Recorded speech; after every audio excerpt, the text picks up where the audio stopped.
So let's get started. The first place you want to go to be able to start an assessment, you click on the Start Assessment button and it brings you this page here and allows you to enter in information about the product or the chemical that you're looking to do an assessment on. So you can enter in the name, product name. I'm just going to put an example, test 1. If you have specific CAS numbers that you want to be able to use, or in this formulation there are certain percentages you can enter in. And kind of give you examples on what that would look like if you want to do multiple ones with percentages. And randomly making some of these.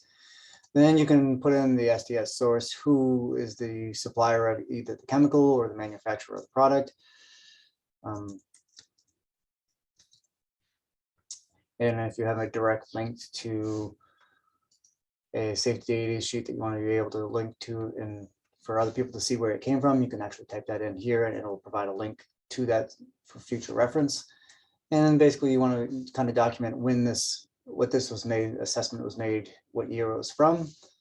You know, the more recent ones, the more likely the information is going to be up to date. And we also try to have you put information about the process that you're evaluating, so that way someone can understand what the endpoints you were looking at for process changes or chemistry usage, either immersion cleaning or ultrasonics.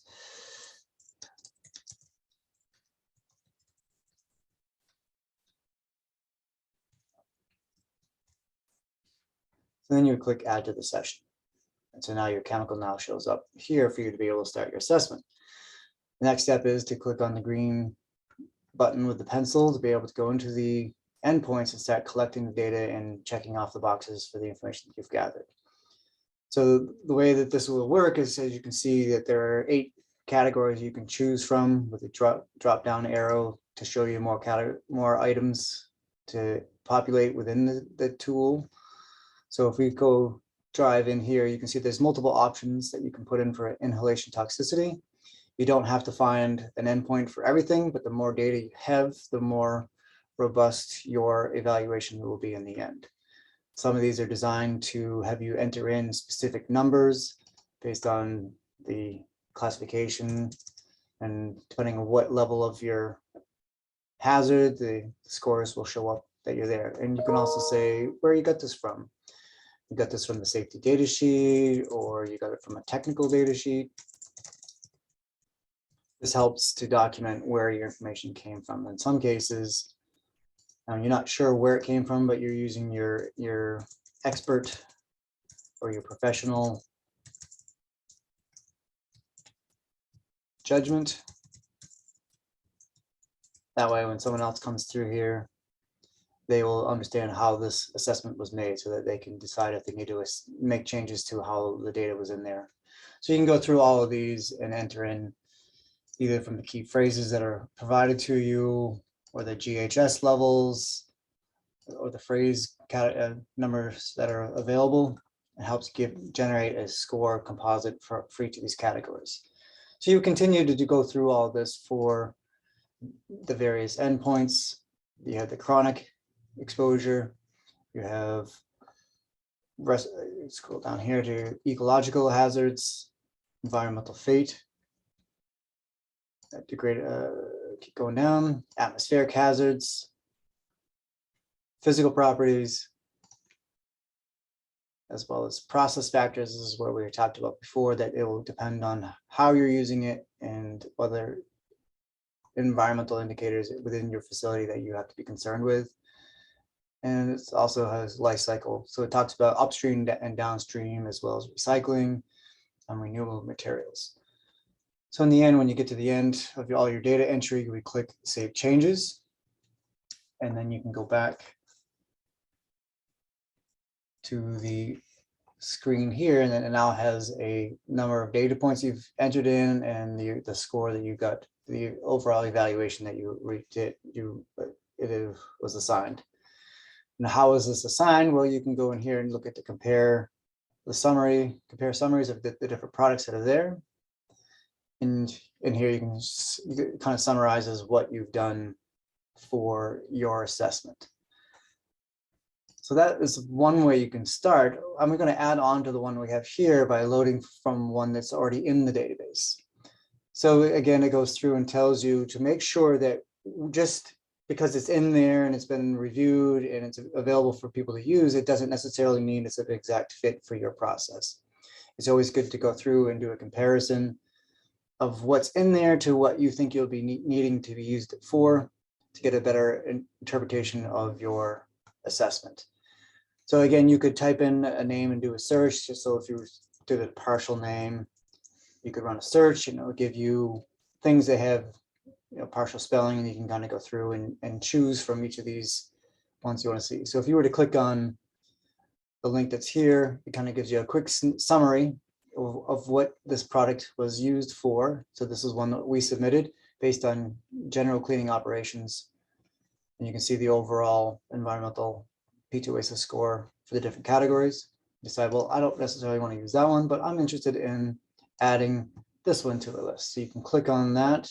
And let's say we also wanted this one. You can click on add both of them to your session.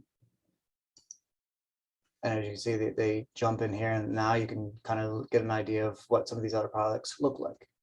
I also want to note in here, if you wanted to get an idea of a range of products, you can actually filter the results by clicking on one of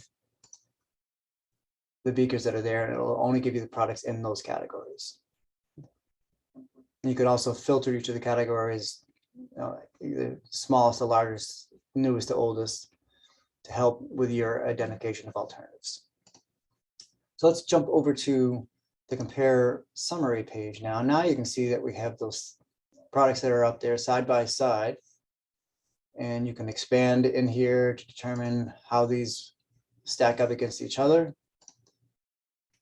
And this also allows you to export this data so that you can save it for a further analysis offline.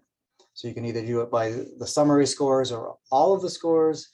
And we've also have a hazards of concern, which would find all the ones with the 8 or 9 or 10 scores, and then put those in a file for you to be able to quickly identify where your concerns would be. And if you wanted to, you can come in and you can actually review all the raw data for each of the products that you're doing an assessment for. If you are done with an assessment and you really want to share this with other people, you have an opportunity to come in here and let us know that you want this to be reviewed. We have an option in here for you to type in your email address so that you can be notified when it's been reviewed and made available for others to use as well. As I had mentioned, there are other external resources that you can use to help you generate a safety evaluation. We kind of give you some links to where you might be able to find some of this information and to put in there. How the scores are created, this will show you how you get the scores, the endpoints, where they stack up using GHS in other key phrases and resources, where these values would end up. Ratings 2 to 10, 2 being the safer end and 10 being the more hazardous end. So you could look at all these and see how, if you entered in a value of 5 or above, you'd get a GHS vapor level at the score of 2, versus if it was lower, you get further down the health scale. And if at any point you are stuck and you need help, we have set up a couple of places where you can send us an email to request evaluations. What you can do is just send us an email saying, this is the chemical, I have a safety data sheet. Can you help me with this? We're more than happy to run through an evaluation to help you with your alternatives assessment process. We also try to do things around, for the cleaning lab, we do a lot of evaluations around performance for health of these products. So we also have another tool that you can use, Cleaner Solutions, and it's more about the TURI lab that are down here. So you can have access to more information as to what we're about and how we can help you.